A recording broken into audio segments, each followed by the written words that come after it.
Hey there, guys. It's Nick, the ASMR nerd, and welcome to another episode of Relaxing Reviews.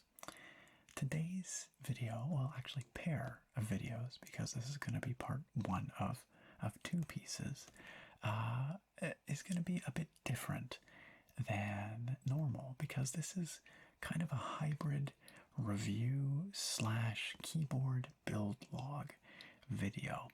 What I'm going to be doing is giving a bit of an upgrade, a makeover, if you will, to one of my very favorite mechanical keyboards, and that is the Drop Control. You might remember that I reviewed this keyboard a couple of months back, and I really liked it.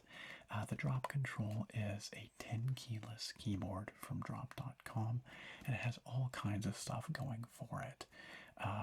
It's got great edge lighting and RGB backlighting. It's got hot-swappable sockets. It's got nice high quality shine through PBT keycaps, and it's got a gorgeous and solid CNC machined aluminum chassis. All very well and good, but up until now, if you wanted your keyboard in a shade other than gray, you were basically out of luck. But as we know, mechanical keyboard enthusiasts love to customize their boards. And so what Drop has done is recently released a line of replacement cases for the Drop Control. These are, once again, CNC machined aluminum cases that you can replace yourself.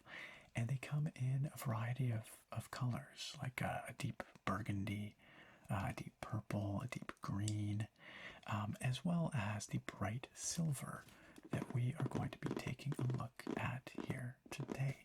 Drop was kind enough to send over one of these replacement aluminum cases, and I'm going to be taking a look at it here with you guys today, unboxing it, of course, and then we're going to be tearing apart my Drop Control keyboard and rebuilding it from the ground up to be better than ever. Not only are we going to replace the case, I'm also going to replace the switches and the keycaps. The keycaps are especially exciting. I'm not reviewing them or anything, but they're a really fun group buy that I got in a while ago. They are, I'll give you a little tease here. They're Pokemon themed keycaps, so make sure that you come back for part 2, in which we'll put those on. And beyond that, as a little bonus, I'm going to be showing you guys how to clip and lube and band-aid mod your stabilizers so that they feel way better to use, and they're nice and smooth. They feel super smooth to operate, but not quite as smooth as this transition to our sponsor for this video, Treehut. Treehut sells wristwatches that are handmade from natural materials, like this gorgeous Atlas walnut blue marble that you'll see me wearing throughout these videos. The Atlas is an automatic watch, which means it doesn't require a battery. All the energy it needs to run is provided by the natural motion of your wrist as you wear it and move around. Its design features a genuine marble face embossed with silvery Roman numerals, a rich walnut bezel, and a durable stainless steel case. But I think my very favorite thing about it is the little window that reveals the movement at work inside, and the glass back that lets you see the rotor and all the inner workings. I personally really love automatic watches for their intricacy and craftsmanship, And I think there's just something really cool about the history and legacy of mechanical watchmaking.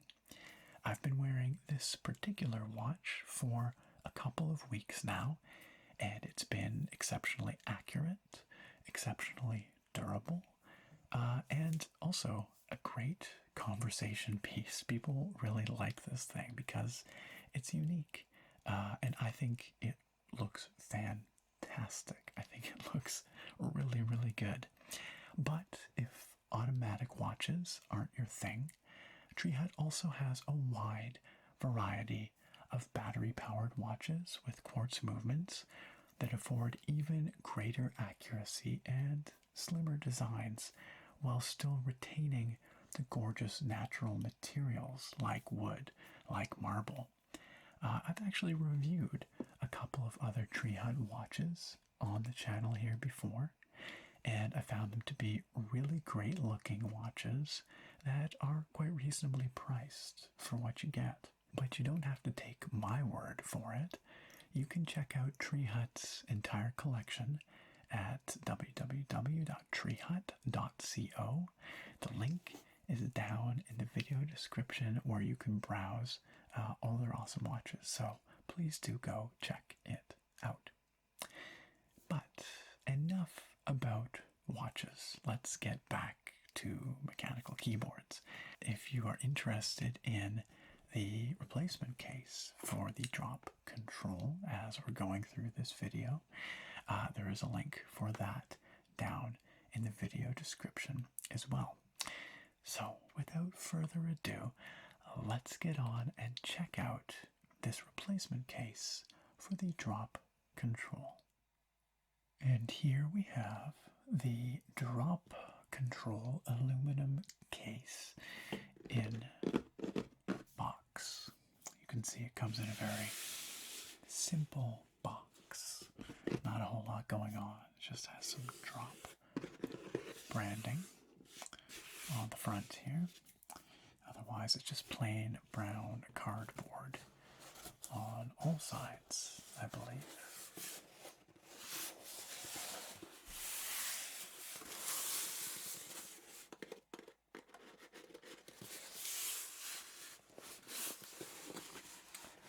On the back, we've got a product sticker with some barcodes, serial numbers, a SKU probably, and that's about it.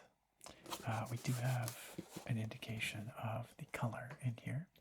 You can see it says control, what does it say? Enclosure.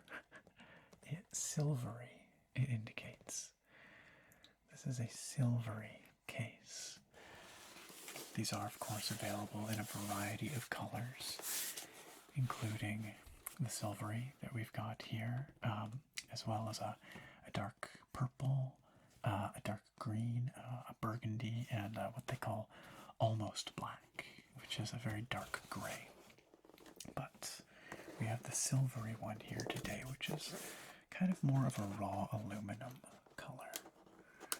I thought this would be nice because it kind of goes with everything, you know. And it won't be a huge departure from the, what they call the space gray of the default case, but it will brighten it up a bit. So I did cut the seal and take a peek in here earlier, but just a peek.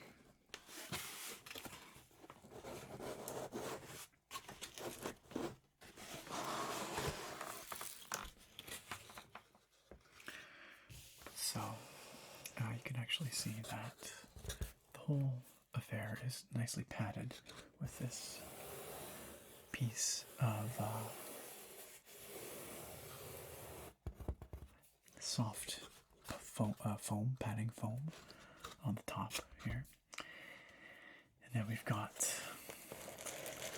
this handy, can't see that super well, this handy little lifter loop here.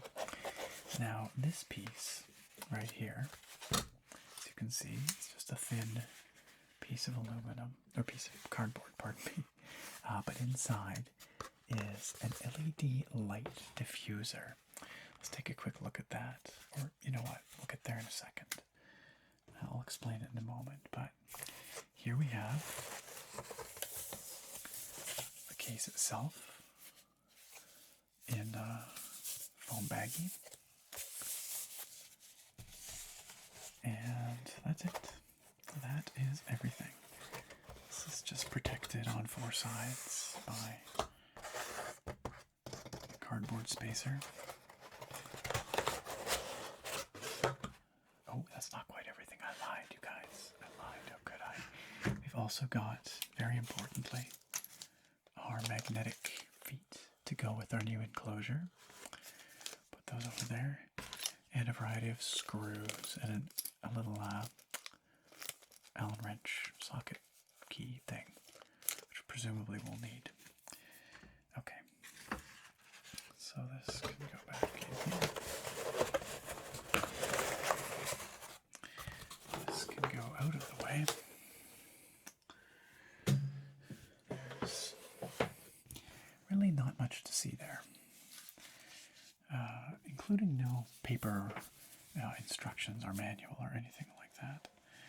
So this actually comes in 2 pieces. Oh, and I lied as well, maybe. What's this? Ah, there we go. For detailed disassembly and reassembly instructions of your control keyboard, visit that little QR code right there. It's probably something I should do before I pull this thing apart. Attempt to put it back together, but how complicated can it really be? Probably more than I am bargaining for, but anyway, maybe I'll check it out before we move on to the next step. But for now, yes, this comes in 2 pieces. We've got the back plate and the top plate, which we will look at in just a moment. I know I'm such a tease, but first I did want to address this very quickly. So this is the LED light diffuser, which is a translucent piece of plastic that sits between the top plate and the back plate. And this is not necessary if you have a newer style drop control keyboard. So if it was branded drop control, you're okay. You don't need to get one of these. However, if you have the older style control, which had the mass drop branding on it, then you actually do have to replace the LED light diffuser because it doesn't fit quite right with the new cases. So that's what we've got here. Let's just take a quick look. It does say here, LED diffuser for the control.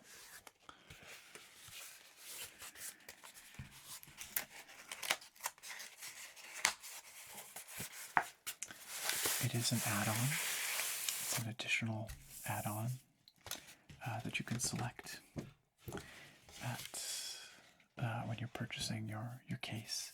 I believe it is $10.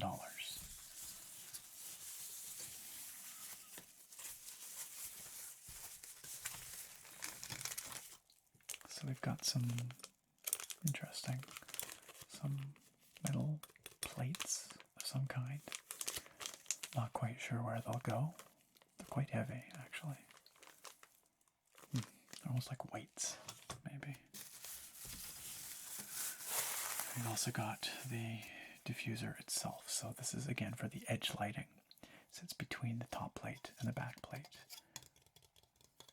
And it diffuses the LED lights around the edge of the board. You can see it's got all kinds of mounting points here. We've got screw holes and things. Okay, so we will need that because I do have an older style control.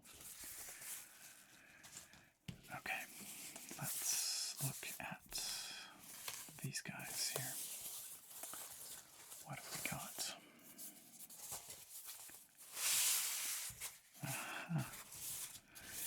So, this is the top plate of our new case. And as you can see, it is quite bright relative to the kind of darker space gray of the default control case. You'll see that in a moment too. But we'll compare and contrast once we pull out the board itself and start disassembling it. But it's quite a bright silver, and it's really nice. This is a CNC machined aluminum. You can hear. And then it's blasted with some kind of, I don't know, to give it this kind of textured finish. I believe the other cases, the ones in other colors, are anodized, and maybe this is too.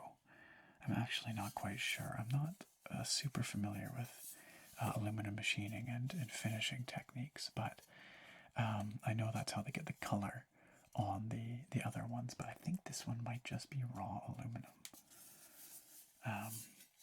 Anyway, you can see here we've got all our spots for our switches. We've got our spots for our stabilizers, which we will be spending some time on here. I'm going to work on the stabilizers a bit, because one of the criticisms of the control has been that the stabilizers from the factory are not the best. They're not lubed or anything like that, so we're going to spend a little bit of time. We're going to clip and lube and band-aid mod our stabilizers today, which will hopefully give them a much nicer feel. We're going to have quite a few to do. We're going to have 1, 2, 3, 4, 5, 6, 7, 8, 9, 10 stabilizers that we're going to have to modify here today, but I think it'll be well worth it to improve the typing feel. You can see when we turn it around just how thick this thing is. We've got a good few millimeters anyway of aluminum here, and it makes for this really solid feeling board. It's not quite as thick. You can see it's probably closer to 1.5 millimeters on the actual top of the top plate, but around the edges it's quite thick. These are presumably reinforcing lines here, ridges. We've got a few of those to add rigidity, and of course we've got these mounting points here, right there. So this is the USB Type-C hole where the connector will be, and yeah, it's really nice. It's beveled around the edges here, and the corners are rounded. It's identical, of course, to the original case, just well, maybe not identical in this case, because I do have the older model, so we'll see when we disassemble the board what small differences there may be. But externally, aesthetically anyway, it's identical except for the color, which is this bright silver. Let's take a quick look at the back plate.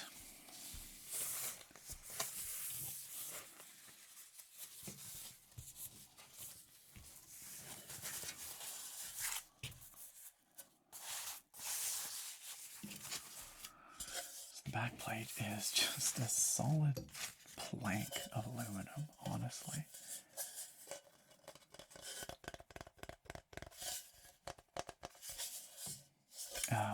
There's very little going on here. We've got the interior here with various screw holes that you can see, and also these holes, which is where the magnetic feet attach.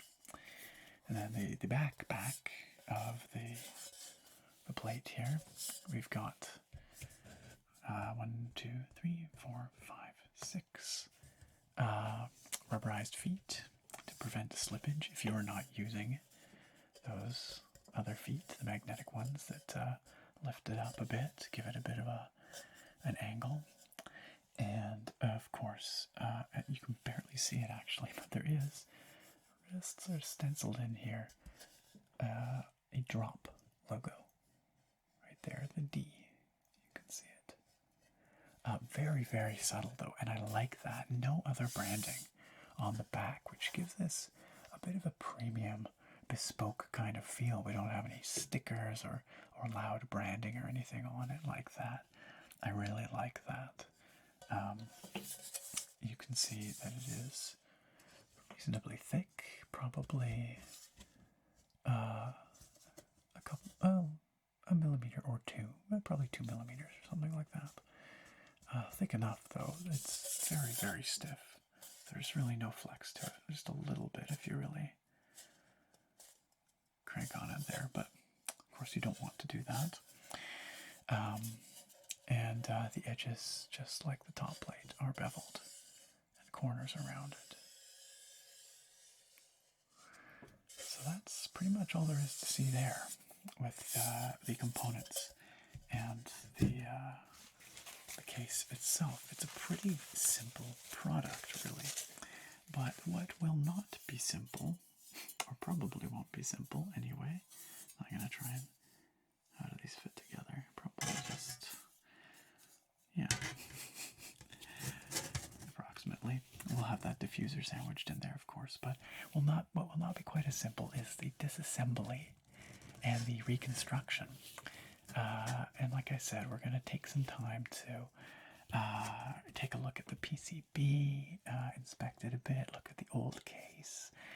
We will take a look at the differences between the old LED diffuser and the new one. We will also take some time to attend to our stabilizers with some lubrication, some clipping, some band-aid modding. All of that will help the sound and the feel of the stabilizers, and I think there'll be quite a remarkable difference by the time we're done. And then of course we'll slap in some switches. We're going to be using Halo Clears, which are a smooth tactile switch, a bit heavier. And we're going to put on some very exciting keycaps that I'm really hyped to put on here. I've been waiting to use them. So the next step is going to be the disassembly. So let's get to that. And here we have the original Drop Control keyboard. Now I've taken the liberty of removing the keycaps and the switches because those are easy things to do, and in the interest of time we don't need to show all that. But what I have left here, and I just realized it's facing me, not you, what we have left here is the case, of course, with the Mass Drop Control branding on the back. Remember I mentioned this is an older version of the board, and all kinds of other info on there as well, which the new case doesn't have. And of course the stabilizers, these little stabilizers. You can see them here. They're in black. They're just cherry style plate mounted stabilizers. And so we're going to remove those first, and then we'll carry on with the rest of the disassembly here. So to remove these, I'm going to have to just push down on a little lever and then kind of rotate them out, I think. I've not actually done this with these these particular stabilizers, but it looks easy enough. I did take a quick look at Massdrop's disassembly instructions, or pardon me, drop.com's disassembly instructions for the keyboard, and it's about as straightforward as I thought it would be. So no surprises there, honestly. So let's get started here. So the little lever, in case you're following along at home, the lever sits on the top. It's hard to see, but there's a little lever right between these two prongs right here. It's a little lever that you just have to push inwards, like so. And in doing so, we ought to be able to simply rotate the stabilizer out then. So if we push that in, which I'm doing with this little screwdriver bit here, just pushing it in, and then, oh yeah, just like that. Look at that. Now this is, of course, attached to the other stabilizer by means of a wire. So we've got to do the same over here. And just kind of rotate up and out. And voila. There you have it. And that's kind of gross. There's some hair and stuff in there. Beard hairs, no doubt. And you know what? I think there might actually be a little bit of lubrication in there. Huh. That's surprising. I didn't think there was any. It's so minimal if there is, though. You know, I brought some tissues for this very purpose. This is a keyboard that has been used. This is a daily driver for me, so there's probably a little bit of gross stuff in here that we might discover as we disassemble it. Sorry if it grosses you out, but I bet your keyboard has some gunk in it too. Yeah, there's like maybe some very minimal lubrication in there. There's a bit of something. It's on my fingers, but not nearly enough to stop these from being quite rattly. Almost nothing visible in there, so we're going to fix that. We're going to do a better job of that. Yeah, if you are an individual with facial hair, you know, you trim occasionally or whatever, perhaps you know that beard hairs manage to find their way into everything. Get little beard hairs in my keyboards and such. So on this side, stabilizers are actually installed the other way around. So we're just going to push that in like so. Doesn't want to rotate out as easily. Well, maybe let's leave that one for a moment. Let's try this side over here. So I push down the lever, and these littler ones are being quite stubborn, I must say.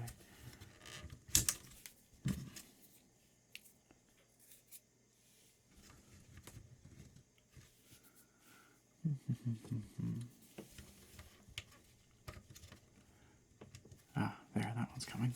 Okay, well, just pops up right there. I know that your view is a little distant right now, so you can't necessarily appreciate precisely what I'm doing, but hopefully you get the idea. There is another stabilizer. And once again, I really don't think there's any lube in here, or if there is, it's so minimal. It's quite rattly. We can definitely do a better job. I'm going to leave these arranged as they appear on the board to make it so that we can put them back in the same places afterwards. Not that it matters too much. Like, technically, all these stabilizers are just 1U, like the same size, except for the space bar, obviously, but maybe I just need to pop something under here to get it to go up. There we go. Just a little more leverage required. Yeah. That one comes out nicely. Yeah, they are lubricated because I can see on the bottom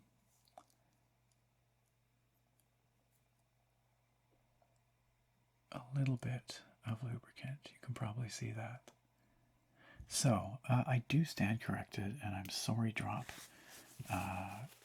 In my review of the control, I criticized the stabilizers for not being lubricated. They are. They're just not very well lubricated. So my point still stands. They're quite rattly, but not nearly as smooth as would be nice. But they do come factory lubed, at least a little bit. this one's being very stubborn.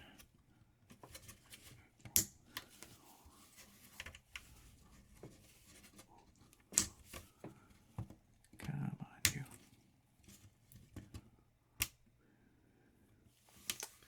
Sometimes they just don't quite want to rotate out the way you need them to. It just takes a little doing. I can move this a little closer for you.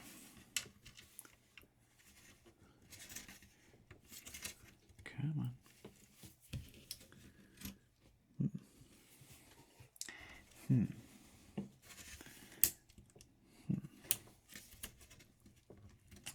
This is quality content. You guys get to watch me struggle.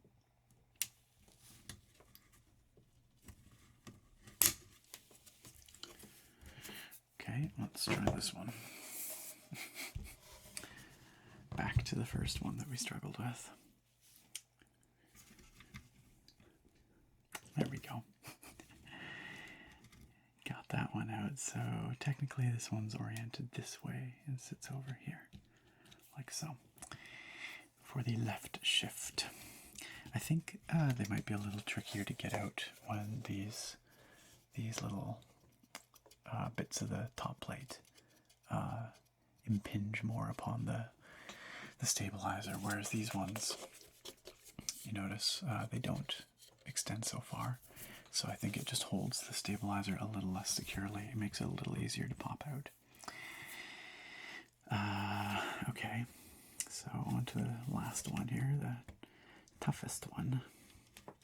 Although this one doesn't have especially long prongs, so there goes my hypothesis. It's so close, I can feel it. It wants to rotate out. It's just not quite getting there.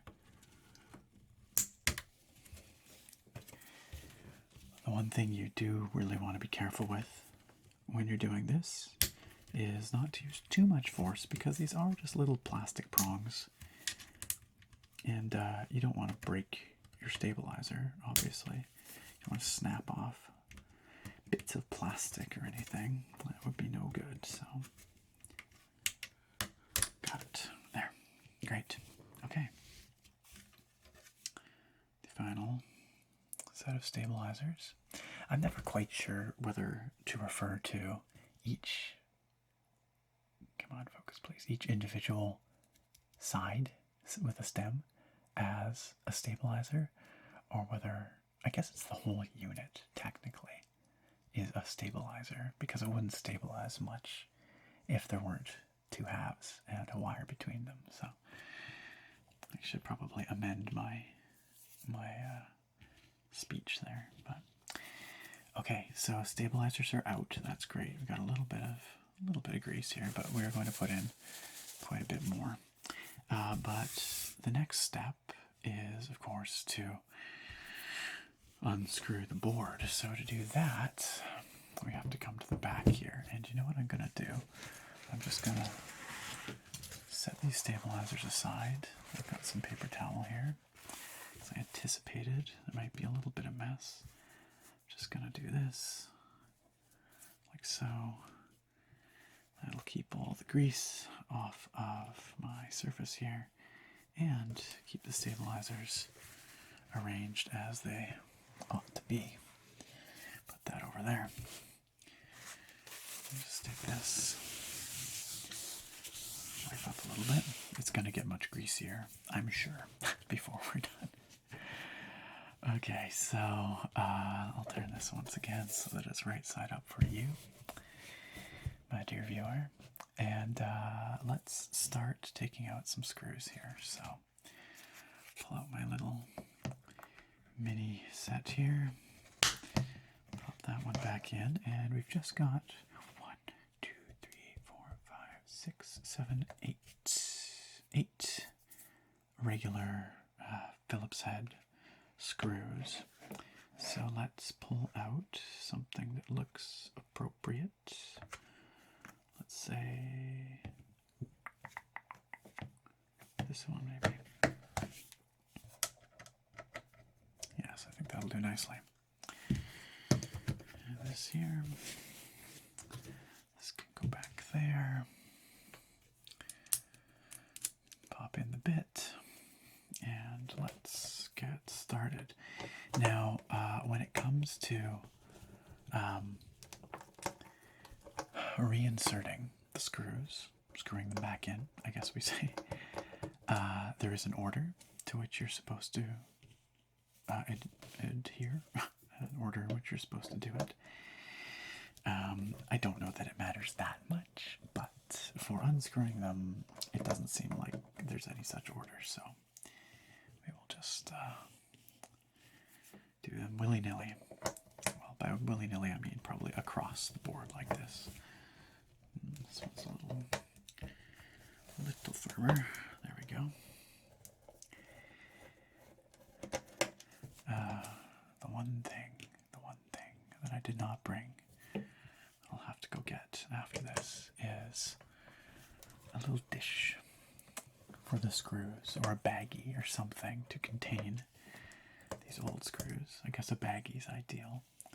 I've got some little baggies over there that had keycaps in them to start with, so I could probably just use those, eh?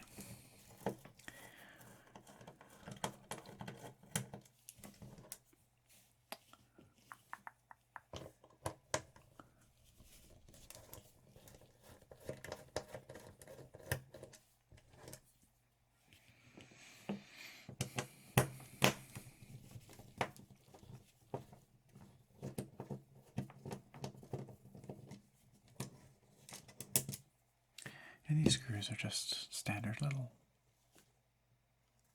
black screws. Nothing fancy or complicated about them. I think they're identical to the ones that were provided with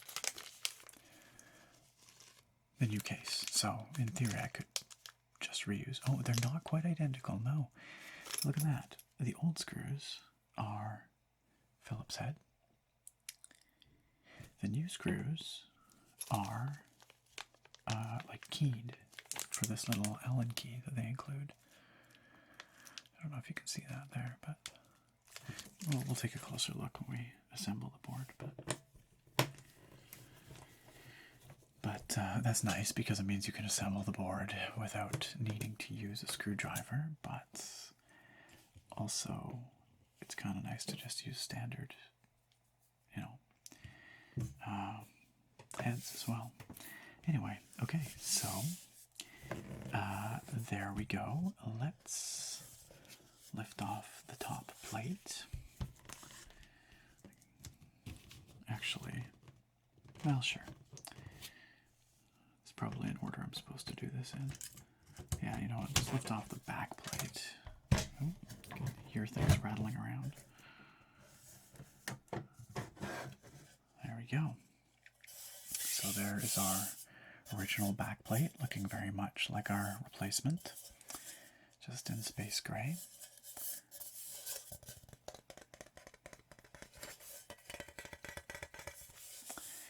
We will put that over here for the moment.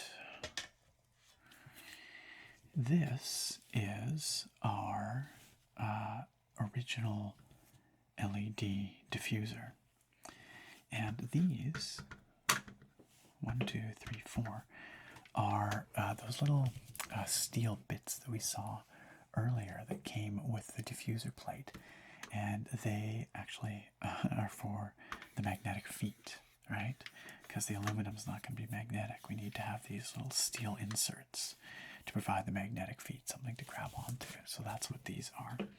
So let's lift out carefully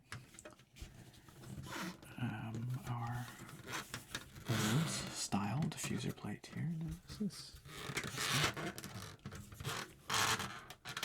It's actually a little bit tricky. I'm trying to be careful with it here. Don't want it to just suddenly explode out. There we go. It's quite fitted. It's kind of... There we go.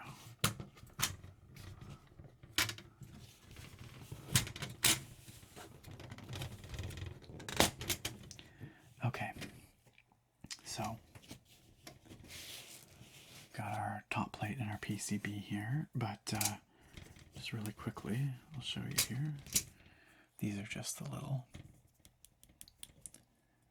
steel inserts that are for the magnetic feet. We can pop those out.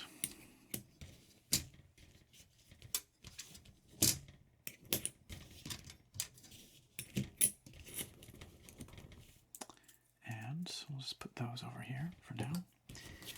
And there's the old style LED diffuser plate. In comparison, let me just pull out the new style one. The new style one seems to be somehow maybe a little bit more reinforced. I don't quite know what the point of these is, but very similar. It's just got these additional bits, which actually have little pegs in them, you see? So, that's interesting. Okay, well, we'll see how that all works. But we'll put the old style one aside for the moment. And last but not least, we're going to very carefully lift out PCB here. And I say carefully because we don't want to damage the USB Type-C connector, which is inserted into this cutout here. So I need to kind of lift it from this lip. And probably just put this underneath. Just, there we go. Oops. There. Just lift it up and then pull it out this way. There we go. There's actually two USB Type-C connectors, because this one gives you the option, this side or this side. It's one of the features I like about the control. So we'll just carefully leave that here for now. And I guess I can show you guys the front of it if you're curious, but that's the front of it with a beard hair and all. But those are where you're plugging in your switches. So, or maybe the front's maybe the wrong terminology, the top. I'll give this a little wipe down too before I pop it back in, because it's got a little bit of grime on it. And these are all the little hot swap sockets on the back.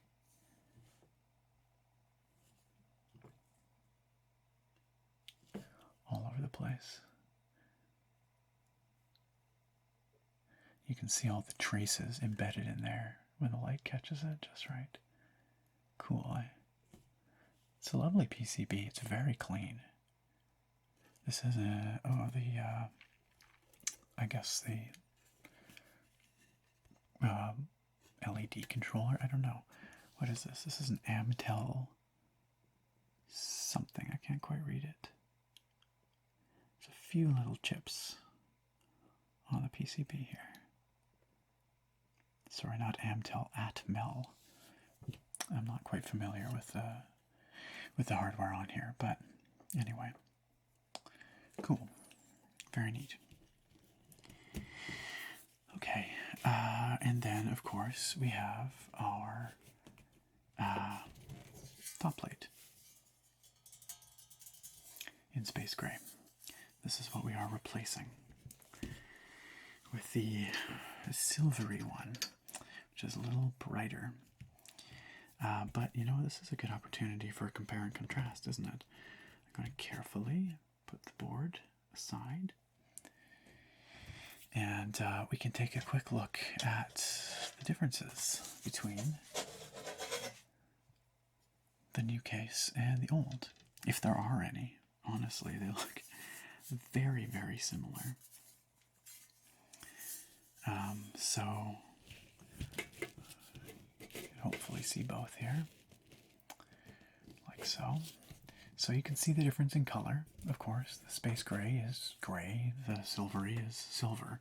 There is an appreciable difference in the tone between the two, and I'm looking forward to seeing how it looks with this nice bright silver. I'm looking through here and I'm seeing a couple of small differences. This little hole right here on the new case is sort of oval shaped, whereas on the old case it is round.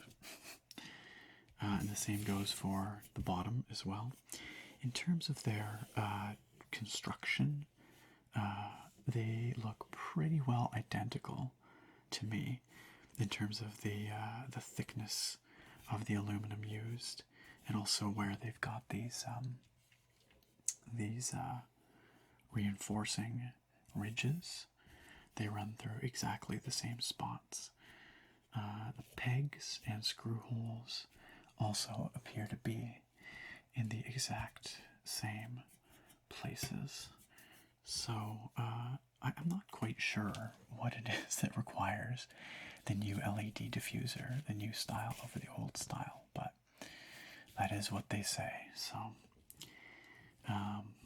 the one thing I will say is around the USB Type-C connector, this cutout, specifically this bit of aluminum, seems a little thinner actually on these replacement cases. You see, it's quite thin there, as opposed to being a bit thicker on the original case. See? So that's a little disappointing, I suppose. But otherwise, yeah, they feel pretty much identical in terms of weight and thickness and such. So, very interesting. Okay.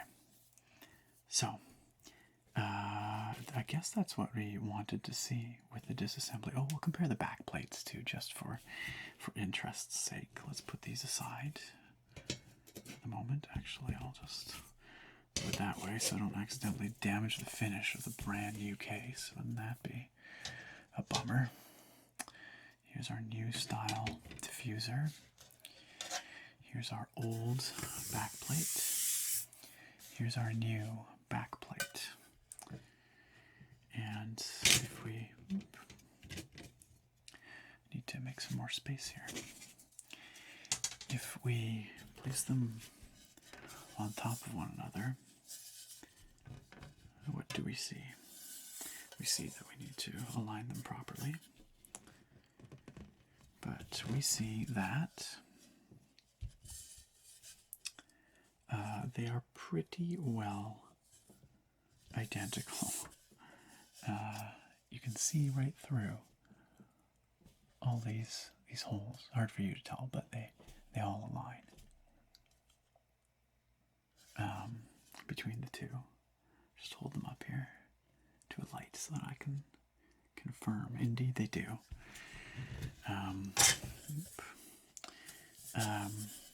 Again, the only difference that I see is there's these little oval cutouts on the new style one that don't exist on the old style one. Nothing there. But everything else appears to be in pretty well exactly the same place. Oh, those little oval cutouts do appear here as well on the edges.